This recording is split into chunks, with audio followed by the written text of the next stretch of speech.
जय हिंद फ्रेंड्स। भारतीय संविधान को पढ़ने से पहले फ्रेंड्स भारतीय संविधान की विशेषताओं को जान लेना बहुत ज़रूरी होता है फ्रेंड्स।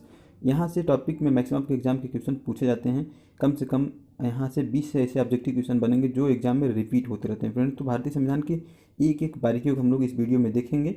तो फ्रेंड्स इसमें आपको 12 विशेषताएँ हैं जिनके बारे में डिटेल से डिस्कस किया गया है। आगे वीडियो को हम लोग स्टार्ट करते हैं, वहाँ पर देखेंगे इनकी विशेषताओं को। तो फ्रेंड्स स्टार्ट करते हैं अपने वीडियो को। भारतीय संविधान में दोस्तों सबसे लंबा लिखित संविधान भारत का है। ये दोस्तों कहाँ से लिया गया है आप जानते हैं दोस्तों, यह आपका अमेरिका से लिया गया है सबसे लंबा लिखित संविधान। अब दोस्तों बात आती है कि विश्व में दो प्रकार के लिखित संविधान जो होते हैं, विश्व में दो प्रकार के संविधान होती हैं, लिखित संविधान एंड अलिखित संविधान। तो दोस्तों भारत और अमेरिका का जो संविधान है वो लिखित है, जिसमें से भारत की सर्वाधिक लंबी यानी सबसे लंबी लिखित संविधान भारत की होती है। और अलिखित संविधान की बात है तो ब्रिटेन की जो है अलिखित संविधान है फ्रेंड्स। तो अपने संविधान में यानी भारतीय संविधान में फ्रेंड्स जो था स्टार्टिंग में या फिर अभी तक 395 अनुच्छेद आपके हैं। इंपॉर्टेंस जो मेन है 395 हैं। इसके बाद इसमें दोस्तों जैसे ए बी सी डी अलग अलग अनुच्छेद जुड़ते गए हैं, ऐसे मिलाकर 450 के अप्रॉक्स अनुच्छेद हो जाते हैं फ्रेंड्स। लेकिन मेन जो हैं 395 अनुच्छेद हैं। स्टार्टिंग फ्रेंड्स अनुसूचियाँ जो थी आपकी वो 8 थी। स्टार्टिंग में अनुसूचियों की संख्या 8 थी, बाद में 4 को और जोड़ा गया और वर्तमान में अनुसूचियों की संख्या कितनी हो गई 12 हो गई। और भाग कितने हैं 22। तो फ्रेंड्स भारत के जो संविधान है सर्वाधिक लंबा संविधान है, सबसे लंबा लिखित संविधान भारतीय संविधान होता है। नेक्स्ट जो है उसको हम लोग देखते हैं। नेक्स्ट दोस्तों आंतरिक एवं बाह्य स्रोत। आंतरिक एवं बाह्य स्रोत यह क्या होता है हम लोग इसको देखते हैं फ्रेंड्स। देखिए आंतरिक स्रोत जो अपने देश से लिया गया हो उसे आंतरिक स्रोत कहेंगे, और बाह्य स्रोत जो दूसरे देशों से लेकर संविधान बनाया गया है वह बाह्य स्रोत कहलाएगा। जैसे आप जानते हैं संविधान में America, France, Britain, Canada, Australia, फिर न्यूजीलैंड अदर देशों से कुछ न कुछ लिया गया है, वह बाह्य स्रोत हुआ।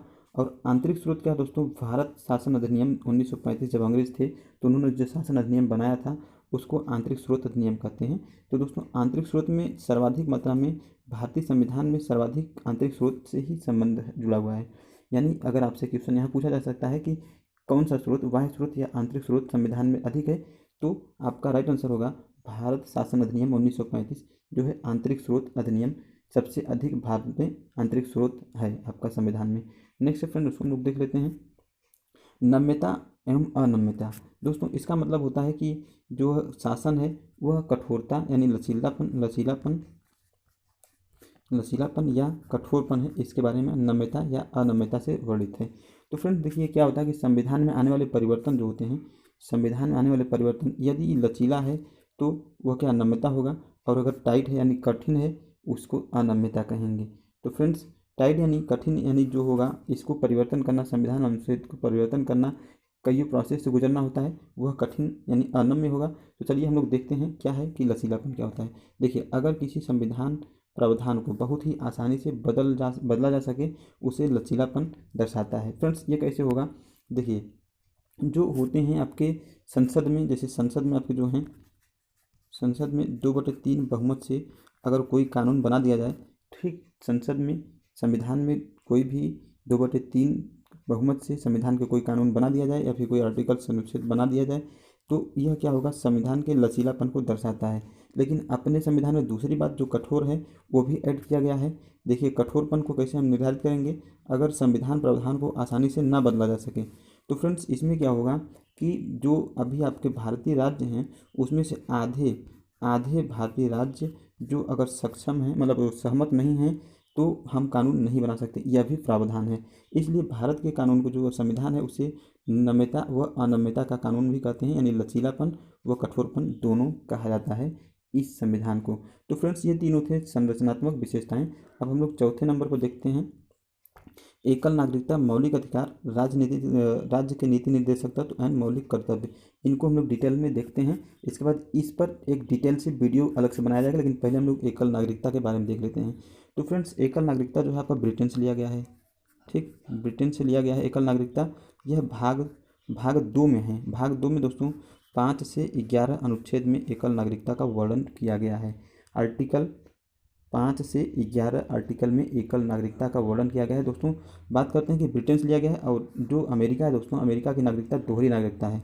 दोहरी नागरिकता और एकल नागरिकता क्या होती है इसको हम लोग देखते हैं। दोस्तों देखिए एकल नागरिकता और दोहरी नागरिकता जो होती है वो राज्य स्तर पर नागरिक अलग होते हैं, दोहरी नागरिकता की बात करें, राज्य स्तर पर नागरिक अलग होते हैं, यानी राज्य स्तर पर नागरिकता के जो प्रावधान है वो अलग होगा और केंद्र स्तर पर नागरिकता का जो प्रावधान है वो अलग होगा। ऐसा सिस्टम आपके अमेरिका में है, जबकि आपके इंडिया में क्या है कि जो नागरिकता होगी राज्य में होगी, केंद्र में होगी, सभी सेम होंगी। ठीक, अब हम बात करते हैं मौलिक अधिकार की। मौलिक अधिकार फ्रेंड्स जो होता है यह आपके भाग 3 में जो है 12 से 35, 12 टू 35 आर्टिकल में मौलिक अधिकारों का वर्णन किया गया है। वर्तमान में दोस्तों ये 6 मौलिक अधिकार है, जबकि स्टार्टिंग में 7 मौलिक अधिकार हुआ करते थे। वर्तमान में आपके कितने हैं? 6 मौलिक अधिकार। लिया कहाँ गया से? अमेरिका से लिया गया है। ठीक दोस्तों, अमेरिका से मौलिक अधिकार आपका लिया गया है। चलिए राज्य के नीति निर्देशक तत्व को हम लोग देखते हैं। फ्रेंड्स राज्य के नीति निर्देशक तत्व जो है यह आयरलैंड से लिया गया है। कहाँ से लिया गया है? आयरलैंड से लिया गया है दोस्तों, राज्य के नीति निर्देशक तत्व। इसका मतलब क्या होता है कि केंद्र सरकार या राज्य सरकार कोई भी जनता से संबंधित कानून बनाना चाहता है तो वह राज्य के नीति निर्देशक तत्वों को ध्यान में रख कर ही बना सकता है। फ्रेंड्स जो 7वें नंबर का है मौलिक कर्तव्य, यह भी आपकी संविधान की विशेषता है। मौलिक कर्तव्य के बारे में हम लोग देखते हैं फ्रेंड्स कैसा वर्क करता है। देखिए फ्रेंड्स, जो मौलिक कर्तव्य है यह भाग 4 में है। किस में है? भाग 4 के ए में है। ठीक फ्रेंड्स, अब इसमें जो आर्टिकल हैं, आर्टिकल 51A में मौलिक कर्तव्य को दिया गया है। सबसे बड़ी बात है दोस्तों, यह मूल संविधान यानी जब मूल संविधान बन रहा था उस समय मौलिक कर्तव्य को ऐड नहीं किया गया था। 42वें संविधान संशोधन के तहत जो है इसको स्वर्ण सिंह समिति के अनुशंसा पर दोस्तों 1976 में मौलिक कर्तव्य को जोड़ा गया। ठीक, मौलिक कर्तव्य को 1976 में जोड़ा गया। उस समय जो मौलिक कर्तव्य थे आपके 10 थे। कितने थे? 10 थे। लेकिन 11वां मौलिक कर्तव्य दोस्तों वह क्या है? वर्तमान में 11 हैं। 11वां कब जोड़ा गया था? मौलिक कर्तव्य 86वें संविधान संशोधन, एक सेकंड देखिए, 86वें संविधान संशोधन के तहत जो है आपका 11वां मौलिक कर्तव्य जोड़ा गया था। 11वां मौलिक कर्तव्य क्या है दोस्तों कि 6 से 14 वर्ष के बच्चों को निःशुल्क शिक्षा प्रदान करना, यह 11वां मौलिक कर्तव्य के रूप में जोड़ा गया है। फ्रेंड्स अब हम लोग देखते हैं नेक्स्ट यानी 8 नंबर का सार्वभौमिक मताधिकार। फ्रेंड्स देखिए, सार्वभौमिक मताधिकार मतलब कि जो भारत के नागरिक होंगे सभी को एक समान मत देने का अधिकार दिया गया है, चाहे अमीर हो, चाहे किसी भी धर्म, जाति, समुदाय, लिंग भेदभाव कोई नहीं है। सभी को मताधिकार देने का स्वेच्छा से देने का जो है दिया गया है अनुदान प्रदान। नेक्स्ट फ्रेंड जो होगा आपका, शुरुआती में यह जो मताधिकार का न्यूनतम आयु था वो कितना था? 21 वर्ष था। शुरुआती में मताधिकार का न्यूनतम आयु 21 वर्ष था। संविधान के 61वें संविधान संशोधन अधिनियम के तहत यह उम्र घटाकर 18 वर्ष कर दी गई थी। फ्रेंड्स यह संशोधन 1989 के अनुच्छेद 326 में किया गया था। फ्रेंड्स वर्तमान में भी आपका सार्वभौमिक मताधिकार है, लेकिन जो एज है वह घटाकर 18 वर्ष कर दिया गया था। यहाँ से ये टॉपिक बनते हैं कि संविधान संशोधन के तहत, तो 61वें संविधान संशोधन के तहत, और किस वर्ष किया गया था? तो 1989। अनुच्छेद कौन सी थी? 326। ये सब ऑब्जेक्टिव क्वेश्चन यहाँ से पूछे जा सकते हैं। और प्रारंभ में कितनी उम्र की आयु थी? वो मताधिकार की उम्र, न्यूनतम उम्र कितनी थी? प्रारंभ में 21 वर्ष थी। ये सब ऑब्जेक्टिव क्वेश्चन यहाँ से बनते हैं फ्रेंड्स। चलिए नेक्स्ट जो है आपका वह है स्वतंत्र एवं निष्पक्ष न्यायपालिका।